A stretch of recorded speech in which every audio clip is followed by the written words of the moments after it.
here's the turnaround I did for John a few years ago. It's good, but I think there's a little too much detail in the pants and the belt and the fur over the shoulders. It can get pretty difficult to rig and animate with this, especially because I want to do such a heavy action scene. I decided I needed to simplify the shapes and create a better overall silhouette. I made the shawl one piece so it's easier to rig and focus more on the face. Increase the size of the head and the eyes so the expressions read more clearly and I can push them further and create a more engaging character. Turnarounds are super important when you're rigging. Having a solid turnaround is going to make the whole rigging process so much easier.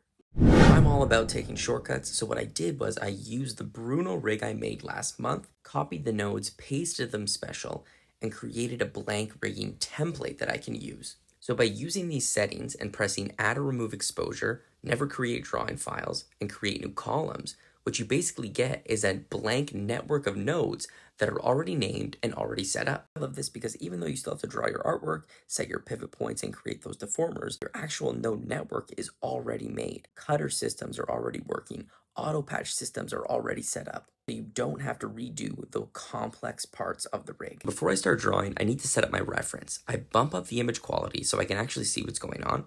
I press this button right here and a big X appears in the middle of my camera view.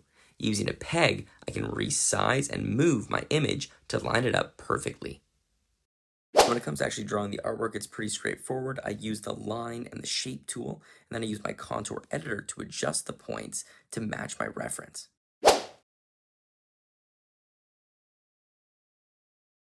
So when I'm actually creating the artwork for a rig, I like to start on the head and then work my way down to the rest of the body. I find a lot of the most complex elements are located in the head as well, like the eyes, the mouth, and the hair. Those are pieces that I spend a little bit of extra time to make sure they're rigged correctly. So I added a cutter on the eyebrow so I can really push those brows down. Mix that with a deformer, I can really get some nice expressions. The eyelids and the actual eye shape also have deformers because I really wanted to give lots of freedom to the animators to make their own shapes. I also added 2 extra lines on the overlay layer on the eye shape. This way, when the eyes are closed, we get this nice break in the shape and it looks really good. I put deformers on basically every piece of this rig. It gives the animators a lot of control and they can move it into basically any shape that they want. I also experimented with a few constraints. So there's 2-point constraints on the head and the face, so we can add a little bit of squash and stretch easily. We'll see how useful these constraints actually are when we start animating.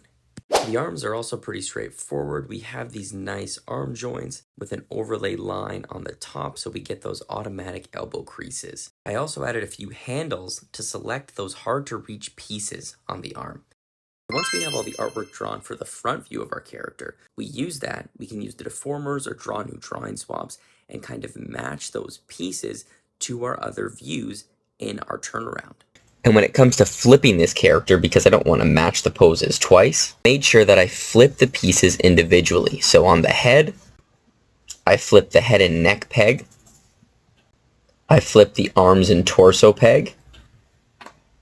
And then I flip the lower body peg, all separate. When it comes to master controllers, I kept this rig very simple. I just used some basic sliders. So we can slide the body, slide the head, slide the torso, and slide the lower body. There's also an eyelid control. You just have to turn on the eyelids and now we can easily have a blink, which is kind of nice. So sliders are relatively easy to create. We just need to make sure we have a special master controller comp. Poses are keyframed on the timeline. We can select the nodes we want to be affected in the node view. We just press this slider wizard up here. Make sure our frame range matches our timeline. We need to filter our attributes.